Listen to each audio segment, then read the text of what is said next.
அனைவருக்கும் வணக்கம். இன்றைக்கி ரொம்ப சந்தோஷமான நாள் மக்களுக்கு. ஆனால் திமுகவுக்கு என்னன்னு தெரியல, இன்றைக்கி பயங்கரமாக அறிக்கையெல்லாம் கொடுத்துட்ருக்குறாங்க. தமிழக வெற்றி கழகத்தின் தலைவர், தமிழ்நாட்டின் முதலமைச்சராக இன்றைக்கி இருக்கிற விஜய் அவர்கள் தமிழகத்தின் சட்டமன்றத்தில் இன்றைக்கி சிறப்பான சில வேலைகளை சம்பவங்களை செஞ்சுட்டாங்க. அந்த சம்பவங்கள் மூலியமாக என்ன நடந்திருக்கு அப்படின்னு பார்த்தீங்கன்னா, திமுகவிலேருந்து பல அறிக்கைகள் வருது. திமுகவில் பல அமைச்சர்கள், முன்னாள் அமைச்சர்கள் பல அறிக்கைகள் கொடுக்குறாங்க. பல இடங்களில் இதுக்கு கண்டனம் தெரிவிக்கிறாங்க. என்ன தாங்க நடந்திருக்கு இன்றைக்கி தமிழ்நாட்டில்? ஹைலைட்டே இது தாங்க. அதை பற்றியான ஒரு வீடியோ தாங்க இது. என்ன நடந்திருக்கு அப்படின்னு பார்த்தீங்கன்னா, எல்லாருக்குமே தெரியும், எதுவும் இந்த கைக்குள்ளே வச்சு மூடிக்கிட்ட விஷயமோ, இல்லை ஒரு நாள் 2 நாளில் இருந்த விஷயமோ, ஒரு வாரத்தில் இருந்த விஷயமோ, இல்லை ஒரு மாதத்தில் இருந்த விஷயமோ கிடையாது. பரந்தூரில் விமான நிலையம் அப்படிங்கிறது வேண்டாம், எங்களுக்கு விவசாயம் தான் முக்கியமே தவிர வேறு எதுவும் இது வேண்டாம். எங்களுக்கு விவசாயத்துக்கு முக்கியத்துவம் கொடுத்துட்டு நீங்கள் விளைநிலங்களை அழிக்காமல் வேறு எங்காவது நீங்கள் விமான நிலையம் கட்டினா அதில் எந்தவித அந்த முரண்பாடோ எந்தவித கருத்து நாங்கள் சொல்லக்கூடிய நிலையிலையோ நாங்கள் இல்லை அப்படிங்கிறது தான் மக்களும் சொன்னாங்க. பூ உலகின் நண்பர்கள் அப்படிங்கிற அந்த அமைப்பின் உள்ள அந்த நண்பர்களும் சொன்னாங்க. அதே போல் தான் பல கட்சிகளும் அதை தான் வலியுறுத்துச்சு. ஆனால் திமுக அன்றைக்கி என்ன செய்தது அப்படின்னு பார்த்தீங்கன்னா, அதில் விடாப்பிடியாக கண்டிப்பாக இங்கே விமான நிலையம் வரணும், இங்கே தமிழ்நாடு தொழில் வளர்ச்சியில் முன்னேற்றம் அடையணும் அப்படி இப்படிலாம் சொன்னாங்க. ஆனால் அதனால என்னென்ன நடக்குது அப்படிங்கிறத நம்ம கொஞ்சம் இந்த புதுசாக பார்க்குற மக்கள் ஓரளவுக்கு நான் தெரிஞ்சுக்கிட்டுமே அப்படிங்கிறதுக்காக நம்ம சொல்லுவோம். பரந்தூரில் விமான நிலையம் அமைஞ்சிருந்தால் திமுக அரசு ஒருவேளை இந்த சமயமும் திமுக ஆட்சிக்கு வந்திருந்தால் உண்மையிலேயே விமான நிலையம் அமைந்திருக்கும். அப்படி அமைஞ்சிச்சுன்னா என்ன நடக்கும் அப்படின்னு பார்த்து அவங்க பல பத்திரிகைகள் இருக்குது, அதை நீங்கள் எடுத்து பார்த்துக்கலாம். அதில் என்ன நடக்கும் அப்படின்னு பார்த்தீங்கன்னா, 13 கிராமங்கள் இல்லாமல் போகும். 13 கிராம மக்களை வச்சுட்டு தான் நீங்கள் செய்கிறாப்புல இருக்கும் அந்த விமான நிலையத்தை.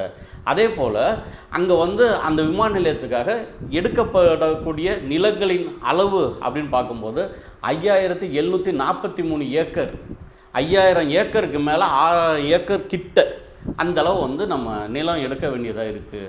இதனால் அங்கே ஒரு விவசாயம் அப்படிங்கும்போது ஒரு விவசாயம் மட்டும் கிடையாது, அங்கே அந்த உயிரினங்கள் அதே போல் நில வளங்கள் எல்லாமே பாதிக்கப்படும் அப்படிங்கிறதாங்க சொல்லி தொடர் போராட்டம். ஒரு நாள் போராட்டம் இல்லை, 2 நாள் போராட்டம் இல்லை, 1 மாதம் 2 மாதம் போராட்டம் இல்லை, 1000 நாட்களுக்கு மேலே போராடினாங்க. ஆனால் இங்கே தமிழ்நாட்டை அப்போ ஆண்ட திமுக அரசின் அமைச்சர்கள் பல தடவை போய் அங்கே பேச்சுவார்த்தைலாம் நடத்துகிறேன் அப்படின்னு நடத்துனாங்க. அங்கே நிலத்தை கையகப்படுத்துகிறோம், அதுக்கு உங்களுக்கு அந்த இழப்பீடாக நாங்கள் பணம் தரோம் அப்போல்லாம் கூட நடந்தது. ஆனால் அந்த மக்கள் அந்த போராட்டத்தை கைவிட்டாங்களா அப்படின்னு பார்த்தா கைவிடலை. அதுக்கு ஆதரவு தெரிவிக்கிறதுக்கு பல பேர் போயிருந்தாங்க. அந்த சமயங்களில் முக்கியமாக நம்ம சொல்லணுன்னா, இன்றைக்கி தமிழ்நாட்டின் முதலமைச்சராக இருக்கிற அன்னைக்கு தமிழக வெற்றி கழகத்தின் தலைவராக இருந்துக்கிட்டு இருக்கிற விஜய் அவர்கள் அந்த போராட்டத்தை தான் முன்னாடி நேரடியாக போன போராட்டம். அதுதான் மிக முக்கியமான போராட்டம். அந்த போராட்டத்தில் போய் மக்கள்கிட்ட போய் அவர் பேசுனது இன்னை வரைக்குமே எல்லாராலையும் அதை மறக்கக்கூடிய அந்த ஒரு சூழல்லையும் இருக்காது. ஒரு சின்ன பையன் பேசுனாப்புல, ராகுல்னு பேர், அவர் பேசுனது என்னை என்னமோ செய்துட்டுது, நீங்கள் எதை பற்றியும் கவலைப்படாதீங்க, நான் உங்கள் கூட இருக்கிறேன், உங்கள் விவசாயிகளோட அந்த உரிமையை பாதுகாக்கிறதுக்கு நான் எப்போவுமே உங்களுக்கு துணையாக இருப்பேன் அப்படின்னு சொல்லி அன்னைக்கு விஜய் அவர்கள் அந்த இடத்துல சொன்னாங்க. நீங்கள் என்னமோ போராடக்கூடிய நிலைமை இருக்காது, நல்ல ஒரு அரசு அமைய போகுது, நம்ம தான் ஆட்சிக்கு வர போகிறோம், நான் என்றைக்கும் மக்களோட தான் நிற்பேன் அப்படின்னு சொல்லி விஜய் அன்னைக்கு சொன்னாங்கல்ல.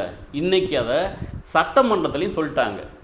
முதலமைச்சராகி 110 விதிகளின் கீழே அவர் சொன்னது தான் போதும். திமுகவில் உள்ள பல பேர் குதிக்கிறாங்க. எங்கள் விவசாயிகளின் தோழன் அப்படிலாம் சொல்லிட்டு திமுக இப்போ என்ன சொல்லிட்டு வெளியில் வந்துச்சு அப்படின்னு பார்த்தீங்கன்னா, சட்டமன்றத்தை விட்டு வெளிநடப்பு செய்துட்டு வந்துட்டாங்க. வெளியில் பத்திரிகையாளர் சந்திச்சு, பார்த்தீங்களா இங்கே இன்றைக்கி என்ன நடக்குது பார்த்தீங்களா, இங்கே தொழில் வளர்ச்சிக்குன்னே இருந்தது அந்த இடம் தானே, அதை வேணான்னு சொல்லிட்டாங்களே அப்படின்னு சொல்லி இந்த எப்படி சொல்கிறது, ஆடு நனையுதுன்னு ஓனாய் ஒப்பாரி வைக்கும் அப்படிம்பாங்கல்ல, அதுபோல் இவங்க பேசுனாங்க. அப்படிங்கிறப்பல தான் பல பேர் பேசுகிறாங்க. நான்லாம் அப்படிலாம் சொல்ல சாமி, 1000 தான் இருந்தாலும் அவங்க அப்படி இப்படி அதுபோல் ஒரு சூழ்நிலையில் அவங்க பேச. அப்போ விவசாயத்துக்கு இவர்கள் திமுகவில் அவ்வளோ ஒரு முக்கியத்துவம் கொடுப்பாங்களா இல்லை கொடுத்துருக்காங்களா அப்படின்னு பார்த்தா நிறையா கொடுத்துருக்குறாங்க அப்படிங்கிறது தாங்க வந்து அவங்க வந்து பட்டியல் போடுறாங்க. நாங்கள் அதை செய்தும் பார்த்திருக்கலா, இதை செய்தும் பார்த்திருக்கலா அப்படின்னு. அது வந்து நம்ம அந்த இது நம்ம பேசிகிட்டு இருக்கும்போது நம்ம வந்து என்ன இன்னொரு நினப்பப்படுத்த வேண்டியதாக இருக்குன்னா, தஞ்சாவூர் டெல்டா மண்டலத்தில் மீத்தேனுக்கு கையெழுத்து போட்டு கொடுத்ததையும் வந்து அதில் வந்து சேர்த்துக்கணும்ல.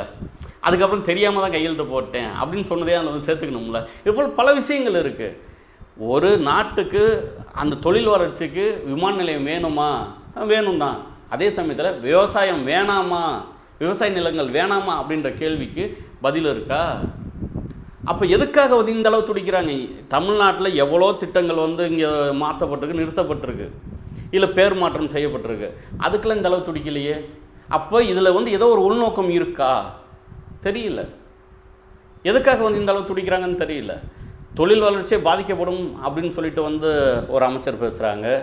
இன்னொரு அமைச்சர் சொல்கிறாங்க தமிழ்நாட்டில் இன்றைக்கி வந்து இந்த தொழில் வளர்ச்சிக்கான கருப்பு நாள் இது அப்படின்னு சொல்கிறாங்க.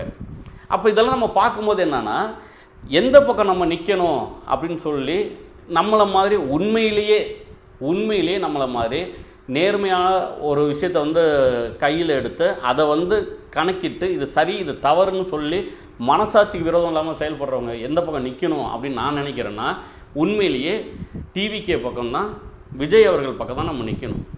வந்து 100 நாள் அதுக்குள்ளே இந்த வேலைகள்லாம் செய்கிறாங்கும்போது நம்ம அதெல்லாம் விட்டுட்டு பார்த்திங்களா அந்த அமைச்சருக்கு பேச தரல, இந்த அமைச்சருக்கு பேச தரல. முதலமைச்சர் சரியாக சொல்கிறாரா, செய்கிறாரா? இன்றைக்கி திட்டங்கள் அறிவிச்சிட்டாங்க. இந்த அக்டோபர் 2ஆம் தேதியிலேருந்து பேருந்து பயணம், அதே போல் வந்து பொங்கல்லேருந்து இங்கே கேஸ் சிலிண்டர் 3 சிலிண்டர் அப்படின்னு இப்போ தான் வந்திருக்கிறாங்க, அறிவிச்சிருக்கிறாங்க. அதுக்குள்ளேயே இவங்க வந்து குறை காட ஆரம்பிச்சிட்டாங்க. என்ன 3 தான் சொல்லியிருக்கீங்க, 6 சொன்னீங்கல்ல, அது என்னாச்சு? நீ தான் விவசாயத்துக்கு தான் முக்கியத்துவம் கொடுக்குறேன்னு நீ சொல்கிற நீனு இன்றைக்கி அதை பற்றிலாம் பேசியிருக்கணும். ஆனால் அதை பற்றி வந்து பெருசாக பாராட்டுறதுக்கு யாரும் இவங்கெல்லாம் இல்லை.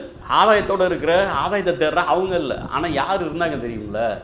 அந்த ஊர் மக்களில் அந்த மக்கள்லாம் திரட்டி போராடக்கூடிய அந்த தலைவராக அந்த இடத்துல நின்று ஒருங்கிணைப்பாளராக இருக்கிறவர் பேட்டி கொடுக்குறாரு.